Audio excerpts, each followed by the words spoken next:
மாதிரி இருக்கும். ஆமா, கட்டாயத்தின் பேர் பண்ண நிச்சயம். கட்டாயத்தின் பேர்ல பண்றது. என்ஜாய் பண்ணி பண்ணோம்னா 8 மணி நேரம் பண்றது நம்மளுக்கு 1 மணி நேரம் பண்ற மாதிரி. டைம் போறது தெரியாது. Very nice. அது அவங்கள பார்த்து நிஜமாவே நம்ம கத்துக்க வேண்டியது ஒண்ணு. Very good. வெரி அது ஒண்ணு. அதுதான் நான் சொல்ல விரும்புறேன். வெரி குட்மா. ஸோ நீங்கள் நல்ல செய்திகளை மக்களுக்கு பயன்படுறாப்புலே சொன்னீங்க. அன்புக்குரிய நேயர்களே, இதுவரை திருமதி அமுதா நாராயணன் அவர்கள் தன்னுடைய அனுபவங்களை நம்மோடு ரொம்ப முறையாக பகிர்ந்து கொண்டார். அதில் இயல்பாக பகிர்ந்து கொண்டார்.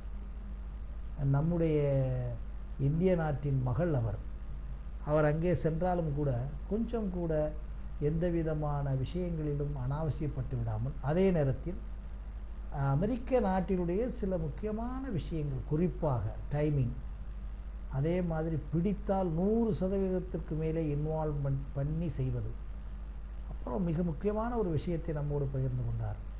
No recommendation, no cohabitation. யாருக்கு திறமை இருக்கிறதோ, இந்த ஒன்று மட்டும் இந்த நாட்டிற்குள்ளே நுழைந்தால் அந்த திறமை வைத்திருப்பவருக்கு அவருக்கு வேண்டிய அனைத்தும் கிடைக்கும் அந்த நாட்டிலே என்பது இன்றைக்கு நிரூபிக்கப்பட்ட உண்மையாக இருப்பதால் இந்த செய்திகளை எல்லாம் நம்மிடையே இருக்கக்கூடிய மிக முக்கியமானவர்கள் தங்களுடைய மனதிலே இருத்தி வைத்துக் கொள்ளலாம்.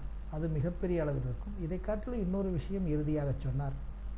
நம்முடைய உறவுகளோடு ஒரு சில உறவுகள் விட்டு போகும், அது பரவாயில்லை. ஆனால் இருக்கிற உறவுகளோடு இங்கே நாம் மிகவும் அழகாக இருந்தால் அந்த உறவுகள் தனியான உறவுகளாக இருக்க வேண்டிய கூட அவசியம் இல்லை.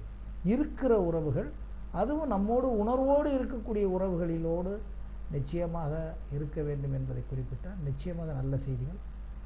இந்த செய்திகள் எல்லோருக்கும் பயன்படும் என்று நினைக்கின்றோம். நன்றி, வணக்கம். வணக்கம் அம்மா. வணக்கம். சரி, உங்களுடைய இந்த நிகழ்ச்சிக்கு இப்போ பகிர்ந்துக்கிட்டீங்க. இந்த நிகழ்ச்சிக்கு பற்றி நீங்கள் என்ன நினைக்கிறீங்க? இந்த நிகழ்ச்சி எனக்கு கொடுத்ததுக்கு நன்றி.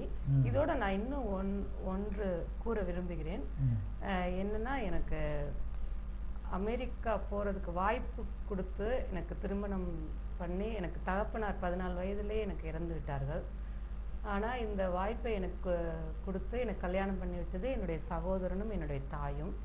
அவங்களுக்கு உறுதுணையா இருந்து எல்லா வேலையும் பார்த்தது என் சகோதரிகள் இருவரும், என்னுடைய தங்கை, அப்புறம் என் அண்ணனுடைய மனைவி மற்றும் என் சித்தி சித்தப்பாமார்கள் மற்ற உறவினர்கள் எல்லாரும்.